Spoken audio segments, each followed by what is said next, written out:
noi consegneremo quello che è il nostro documento programmatico che abbiamo già consegnato a tutte le forze politiche, in questo caso oggi lo consegneremo al candidato Manildo. Sostanzialmente noi chiediamo di mettere al centro l'agricoltura e soprattutto le agricolture. Rimettere al centro anche del dibattito politico i problemi dell'agricoltura. Questo il quesito principale che la CIA, l'associazione di categoria degli agricoltori, ha posto al candidato del centro-sinistra Giovanni Manildo.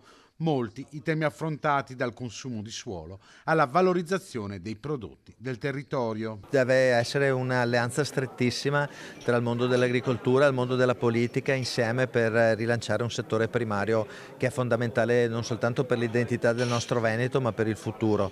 Si deve partire sull'idea della difesa del territorio, difesa del suolo e insieme una grande alleanza su questo con provvedimenti della Regione che vanno a implementare le grandi competenze dei consorzi di bonifica per poter proteggere il nostro territorio. Anche con il candidato Manildo, come avevano fatto in precedenza con il candidato Alberto Stefani, gli agricoltori hanno chiesto un impegno concreto e deciso per limitare il consumo di suolo. Lo stop al consumo di suolo è fondamentale, la legge del 2017 va ripensata, vanno eliminate delle deroghe e su questo va valorizzato il fatto che bisogna costruire sul costruito, la rigenerazione urbana, non un nuovo consumo di terreno agricolo, e anche sulla diffusione delle energie rinnovabili che sono assolutamente fondamentali, però dobbiamo avere attenzione al terreno coltivato e non ci deve essere occupazione di nuovo suolo.